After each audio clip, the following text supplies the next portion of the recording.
Hello everybody and welcome to Fan Dummies. I'm Greg. And I'm Erin. On today's video, we are going to count down the top 5 differences between the Sweet Tooth series on Netflix and the DC comic books that it's based on. If you want to know more about Sweet Tooth, check out our full-length podcast we will link in the description below.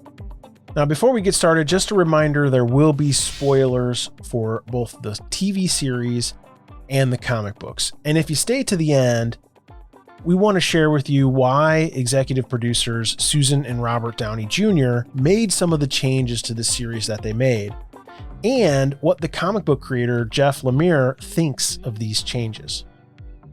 So stay tuned for that.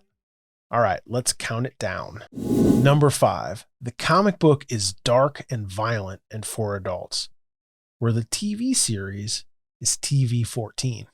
The overall tone of the comics is dark and bloody, violent, and it feels more like post-apocalyptic. Feels a lot like Walking Dead, honestly. Like it's got that same vibe. In the comics, there's a lot of blood. There's people always fighting. The people are meaner, getting shot, cursing, hitting, sexual violence. I mean, bad stuff. The characters are drawn much more abstract. They're not cute at all. Like even the animals, even Gus.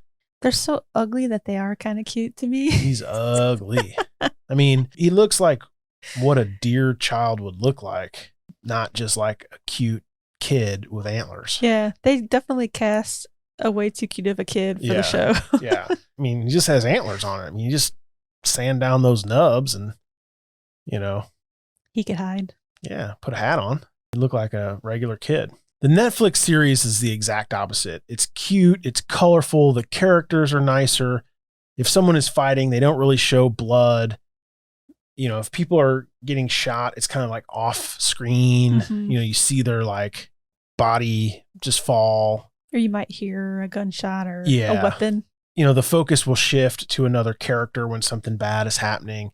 It just kind of threads the fine line between violence and TV-14 rating. Honestly, it's like, it's got to be on the border. Number 4, Dr. Singh. He has a larger role in the Netflix series.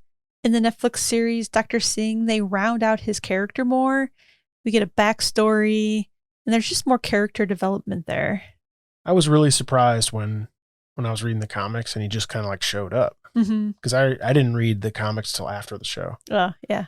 In the comics, Dr. Singh, he's working with the anti-hybrid militia when we first meet him.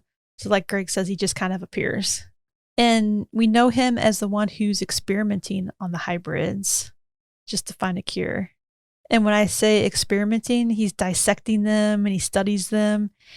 And in the Netflix series, we get a backstory on him. We find out that he worked as a doctor at a hospital. He has a wife that gets the sickness. And through the medicine that he gets from the other doctor, he's able to keep his wife alive and her sickness hidden as well. But of course, the doctor that he gets the medicine from gets sick and he has to take over. So he turns into the person that's experimenting on the hybrids in the show. Yeah, and he goes through this moral dilemma all throughout the first season, where it's kind of will he, won't he chop up children to save his wife. That's really the story. Yeah, because it's weird. Yeah, and in the comics, he's just all about it. Yeah, I think he has to. He's like, chop, choppy, chop, chop. Yeah. Number 3, the preserve doesn't exist in the comics. So in the Netflix series, Amy, who lives in the Colorado Zoo, has created this preserve in order to save these hybrid children, basically a place for them to live. I mean, it's a literal zoo. This whole thing is completely made up for the show. It doesn't exist in the comics, at least as far as we've read. Now, in the comics, we do hear about the preserve, but we don't ever see it. In the very beginning, Jeopard lies to Gus and says he's going to take him to the preserve where he can be with other kids like him. I think that's always just like a trope in like post-apocalyptic stories. Right. There's always the safe place to go. Exactly. I take you to the safe zone or, you know, we're going to go to the mountain or whatever. That was in 100 where they went to the mountain. But we never really see a real preserve. And the entire time the preserve is brought up around other people in the comics, they're like, oh, that doesn't exist. Mm-hmm. You know, that's a fairy tale or whatever. I mean, you read up to like in the 30s. Yeah. And we haven't seen any preserve yet. I doubt we'll see one in the comic, but it definitely doesn't exist in the way that Amy and the Colorado Zoo and everybody has it. Mm-hmm.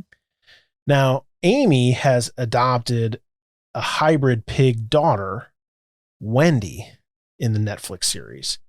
Since in the comics, Amy doesn't exist, Gus meets Wendy at the militia camp where she is waiting to be experimented on.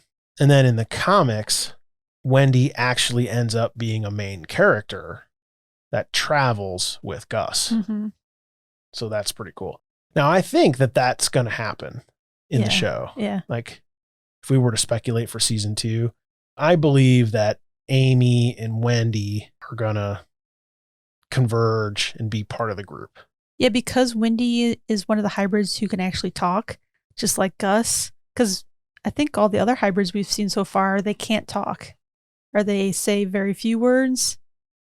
So she has to end up being a main character in season 2. Yeah. Either that or they'll just be different storylines happening at the same time, which is possible. Yeah. Number 2, Bear is not in the comics. She's made up for the series. This is a big one. Yeah, it is. Bear is the founder and the leader of the Animal Army, who is a group of orphan teenage humans who believe hybrids are the key to the future and must be protected. They live in an abandoned amusement park. They play video games and they watch movies and they drive bumper cars. And fun fact, Greg, the Animal Army headquarters scenes were actually filmed at a real amusement park called Rainbow's End in New Zealand. Looks like a dump. Well, sure, they turned the lights down low, put some trash out. Didn't expect that from their fun fact, did you? I thought it was fun. So if you're in New Zealand, you can go to Rainbow's End and party just like the Animal Army. Bear is a very important character in the series because she was adopted and her adopted family had a biological daughter, and that biological daughter is Wendy, the pig girl. Yeah. So their paths are going to have to converge at some point. Yeah, I can't wait to find out what happens with her. And the number one way the Netflix series Sweet Tooth is different from the comics it's based on is Jeopard is a completely different character. Has the same role, but is completely kind of reimagined. In the comics, Jeopard is this kind of craggly white guy, and he used to play hockey and he's a really good fighter, and he's got kind of anger issues. Right after the apocalypse, his wife gets pregnant when they're kind of on the road, and he gets wrapped up in this militia thinking that it's going to be a safe place for he and his wife. Well, it turns out his wife dies in childbirth, and they won't give Jebbert back her body.